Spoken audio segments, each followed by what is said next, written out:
Good morning बच्चों। चलिए हम पढ़ रहे हैं क्लास 6 की हिंदी रीडर से, यानी आपकी बुक विदुषी से, चैप्टर 2 अनोखी हड्डी।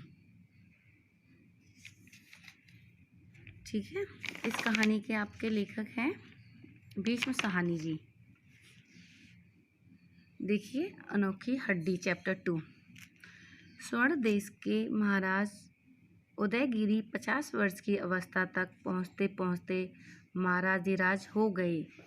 यानी स्वर्ण देश के महाराज उदयगिरी 50 वर्ष की अवस्था तक पहुँचते पहुँचते महाराधिराज हो गए, यानी कि अन्य राज्यों के राजा उनके अधीन हो गए या अन्य राज्यों को उन्होंने जीत लिया।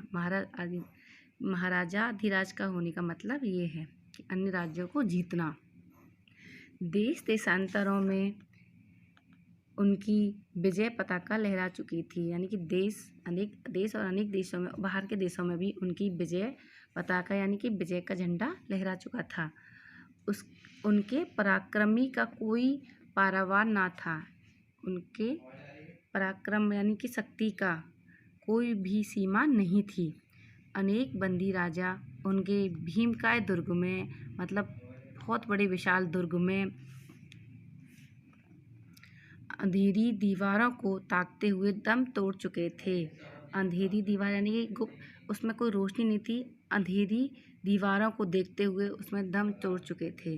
जब भी महाराज की सेना किसी राज्य को रौंदकर लौटती, जब भी महाराज की सेना किसी राज्य को रौंदकर यानी मिटाकर, नष्ट कर कर लौटती, तो महाराज की विपुल स्वर्ण राशि, विपुल के यानी शक्तिशाली, यानी उनकी राशि जो थी वो बढ़ जाती थी। उनके मुकुट में नए हीरे चमकने लगते, उनके मुकुट में नए मोती हीरे चमकने लगते। पर महाराज की आंखें तब भी क्षितिज पर अटकी हुई थीं। क्षितिज का मतलब है वह स्थान जहाँ धरती और आकाश मिलते हुए दिखाई देते हों, उसे बोला जाता है क्षितिज। क्षितिज पर अटकी हुई थी। वर्षा ऋतु के अंतिम दिन थे। महाराज अपने मंत्रियों के साथ अपने राज्य के उत्तरी पर्वतों पर आखेट खेल रहे थे। मतलब वर्षा ऋतु के अंतिम दिन थे, वर्षा ऋतु का समय खत्म होने वाला था। महाराज अपने मंत्रियों के साथ राज्य के उत्तरी साइड में, मतलब उत्तर दिशा में पर्वतों पर आखेट यानी कि शिकार खेल रहे थे, शिकार करने निकले थे। मतलब दोपहर ढल चुकी थी।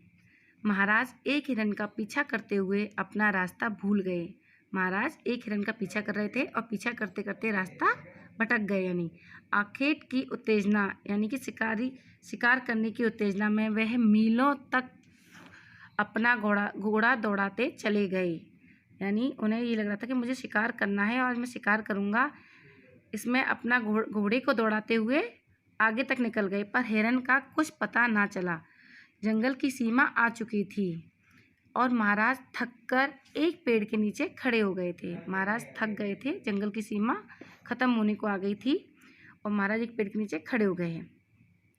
दूसरे ही क्षण महाराज ने सामने आंख उठाकर देखा तो पुलकित हो उठे। दूसरे ही क्षण महाराज ने आंख उठाकर देखा तो खुश हो गए। यानी ढलते सूर्य के लाल प्रकाश के सामने, यानी कि सूरज ढलने वाला होता है तो लालीपन आ जाती है ना, तो लाल प्रकाश के सामने एक विशाल पर्वत, यानी बहुत बड़ा पर्वत, अपना गर्वपूर्ण माथा ऊंचा करके खड़ा था। यानी कि एक विशाल पर्वत अपना गर्व से अपने मस्तक को ऊंचा किए खड़ा था और उनके चरणों में बड़ी सी नीली झील बिछी थी। झील यानी कि नदी, झील नीली यानी कि नीला पानी था उसका। झील इतनी स्वच्छ थी, यानी इतनी साफ थी, मानो प्रकृति की अथाह सौंदर्य के लिए एक दर्पण हो। ऐसे पानी इतना साफ था, यानी कि एक दर्पण लगाया हो, उसमें सब कुछ दिखाई दे रहा था। हरियाली, सब कुछ, पूरी प्रकृति दिखाई दे रही थी। पहाड़ की वादियाँ देवदार के वृक्षों से लदी हुई थीं। दाईं ओर उनकी ढलानों पर छोटा सा नगर बसा हुआ था।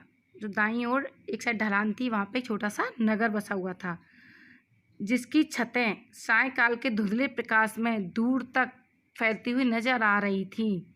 जिसकी छतें, यानी कि जो नगर बसा हुआ था, उनकी छतें सायंकाल यानी कि शाम होने को आई, दिन ढल गया था, अंधेरा तो हल्का सा अंधेरा हो गया था, धुंधले प्रकाश की दूर तक फैलती नज़र आ रही थी। ठीक है, आज के लिए इतना ही, फिर कल आगे पढ़ेंगे इससे।